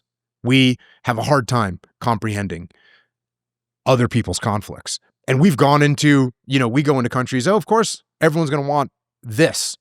Everyone's going to want this outcome. We don't understand their perspective. And so we don't understand what outcome they actually want. And when you go in and try and impose your outcome on people, they don't like it. That doesn't work with your kids. It doesn't work with your employees. And it doesn't work when you try and do it to whole nations. So you have to consider that as you make moves. You know who you should have on the show? A guy called John Lyle. So he wrote a book called The Dirty Tricks Department. It was a book about the founding of the OSS and the insane tactics that they used in World War II to try and stop World War II. So one of my favorites was they found the gardener who grew the vegetables that were eaten by Hitler at the Eagle's Nest. Eagle's Nest. And there was a psychological profile done of Hitler saying that he had a fragile hold on his masculinity. So they tried to get this gardener to inject the vegetables with female sex hormones so that Hitler's mustache would fall off and his voice would go soprano and he would lose his mind and then they would win the war. So that was one of them. I didn't realize that I think it's foxes in Japan are a symbol of foreboding. So they wanted to create glow-in-the-dark foxes and put them onto the shores of Japan so that they would demoralize the Japanese, but they couldn't get a hold of enough foxes, so they used raccoons instead. They were like, right, okay, we're going to get these raccoons and we're going to paint them with luminous paint like foxes, but then they put them in the sea and all the paint washed off, so then they got a PA system and a huge fox head on the side of a ship and they were broadcasting. So it's just so good. But he's got another one coming out, which is the OSS came into the CIA, and then I think this one is the transitions through that. So interesting. But when you think about all of the different strategies psychologically that have been tried to be, okay, we're going to try and interject here, we're going to try and interject that. And I certainly prefer those over, I prefer painted raccoons over bombs. Yeah, well, they might be the same. Jocko, dude, you're awesome, man. I appreciate the heck out of you. Thank you for coming here. Thank you. What have you got coming up next? What can people expect? You've got a Chris Pratt starring as the dramatized version of one of your books? Yes, indeed. Is that filmed, finished? So filmed, yep. So we already filmed it. We filmed it in August, September, October. We filmed it up actually around here in LA and Pomona area. And yeah, we filmed it. Where it's in the editing process now. It's so I've seen like it's going to be awesome. It's going to help a lot of kids. Dad, executive producer, Hollywood man. The triple threat. Yeah, I guess. Yeah, dude, I can't wait to see that. It's awesome. Chris is great. And I appreciate the fuck out of you for coming in. So thank you. Thanks, brother. Good seeing you, man. Thank you very much for tuning in. If you enjoyed that episode with Jocko, how about David Goggins? Right here.